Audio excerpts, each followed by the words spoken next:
Greetings, moviegoers of the multiverse, and welcome to another episode of My Ticket's Your Ticket. I am your lovable, charming host who's definitely not super narcissistic, just a little bit self-complimenting, Jacob Rewind.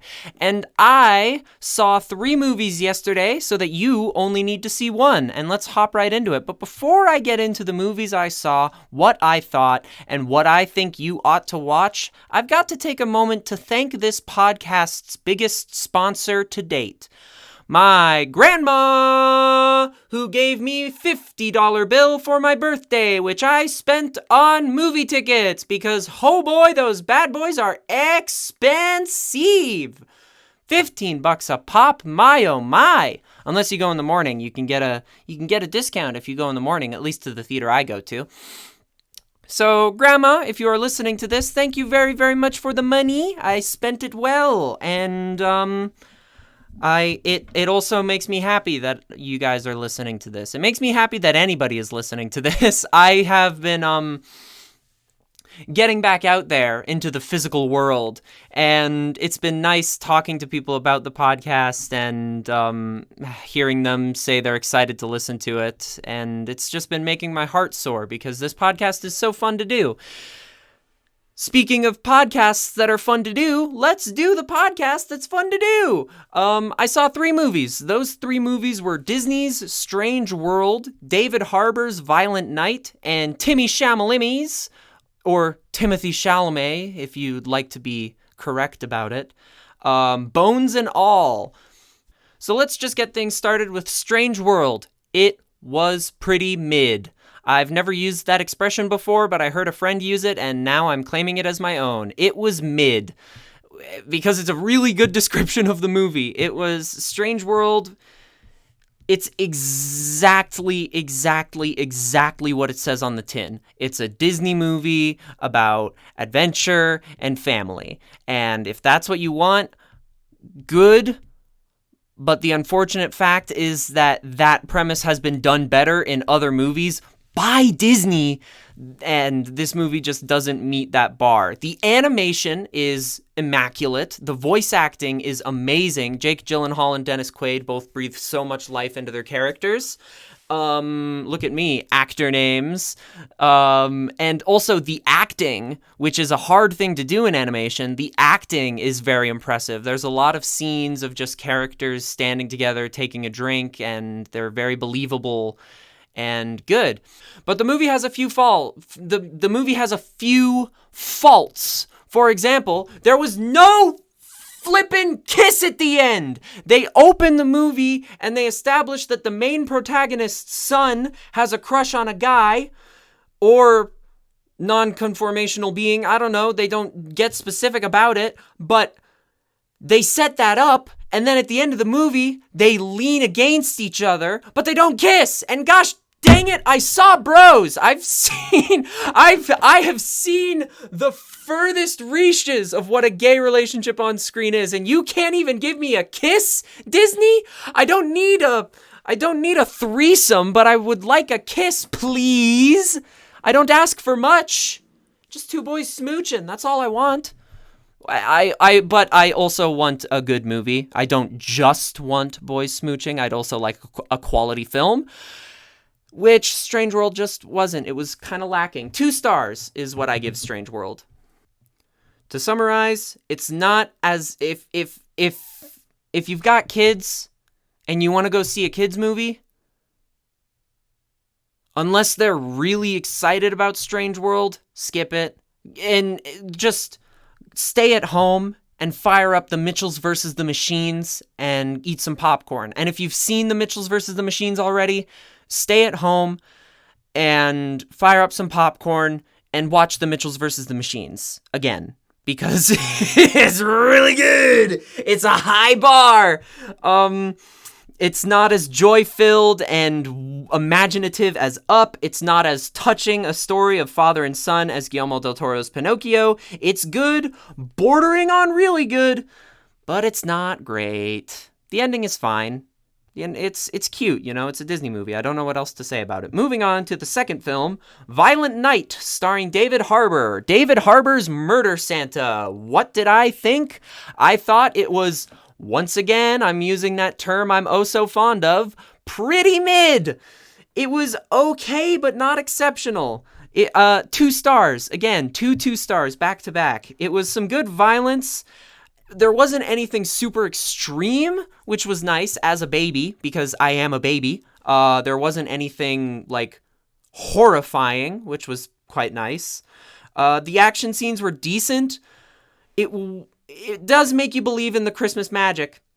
I'll give it that. It puts a sense of the Christmas spirit in you. It sure does. Ho, ho, ho! David Harbour does a couple really good ho-ho-hos in the movie, and that's great. Cha-cha-cha-cha-cha-cha-cha. It wasn't campy enough. The trailers just made it look like, oh, it's John Wick Santa Claus. John Wick Santa Claus is gonna die hard these villains that are taking over the house. And that'll be it. That'll be the action movie. But there was a surprising amount of story and plot. Like, it's not just that the bad guys want the vault, it's that the bad guys want the vault and something happened to the vault. You know what? I don't recommend you see it, so close your ears if you don't want spoilers, but I don't recommend you see it, so I'll spoil it for you. It's not just that the bad guys want what's in the vault. It's the bad guys want what's in the vault. Turns out there's nothing in the vault. Turns out the son took everything in the vault. Turns out the son wants to leave the family and take the money. Turns out he's addicted to money, but he can't leave the family. Like, the plot is just a little too complex. I wanted it to be campier. The one upside of them taking the plot very seriously is you do get to see Santa's edgy backstory of him being a Nordic soldier wielding Skull Crusher, the Warhammer, and he's got these radical, like, Nordic tattoos all over his body. It's super cool. That part was fine. I very much enjoyed that part. But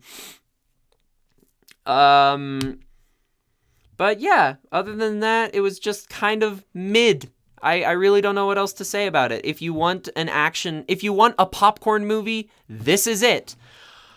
But ladies and gentlemen, if you would like to know which of these 3 films gets the ticket, it's Bones and All. Bones and All gets all of the tickets. 4 stars. Holy cow, what a movie Bones and All was. Some fantastic acting performances from all of the main characters. Like, some performances that have really stuck with me. I saw, right, like I mentioned, I saw these movies yesterday. I'm still thinking about Bones and All today. That's how much I really loved this movie. You've got to see it. It's so good. It is such an intimate, patient story that really lets you into the lives of these complex characters. I mean, they're not that complex, but they're compelling.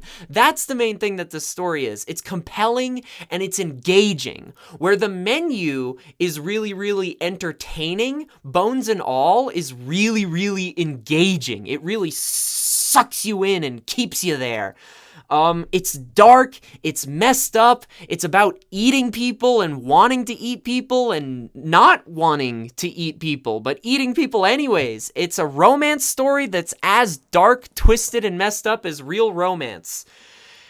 And they use the storytelling mechanic of, like, metaphor, like, they're eating people. They use it to represent so many different things. Like, they use it to represent your first love and vulnerability, but also mental illness and mental health. And it's just such a powerful story. And the ending will mess you up. The ending is, and this is not a lie, such a powerful statement on being able to control yourself and be the person you want to be. It's definitely not a fake out. They definitely stay happy for the whole ending. It's definitely a happy ending where everything goes great, okay? Go see this great movie with a happy ending. Ha ha ha ha ha ha ha ha! So, yeah, I took a trip down to the theater, and also, before I end this episode, I just wanted to say, last time I went to the theater, I got recognized because I've been frequenting the theater. I have a bag with a lot of pins on it, and one of the ushers at the theater recognized my bag, and I told him about my podcast, and he subscribed to the podcast right on the spot, which made my heart melt. So, Juan, if you are listening, thank you.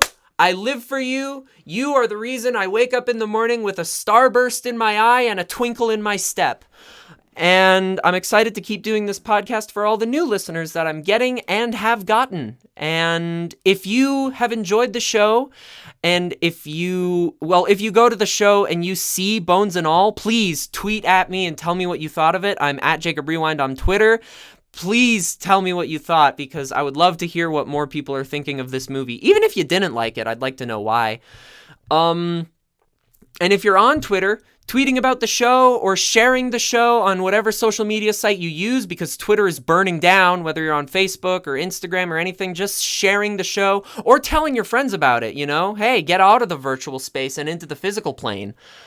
That's great too, and I hugely appreciate it. And it's the only way this show will grow. The only way this show will grow is if I continue to spread it and the people I spread it to spread it, like a virus infecting everybody. Also, maybe too soon for the virus metaphor. Thank you all so much for listening. I hope you have a wonderful day, and I hope you make it into the theater. Please remember to be kind and rewind. Catch you later.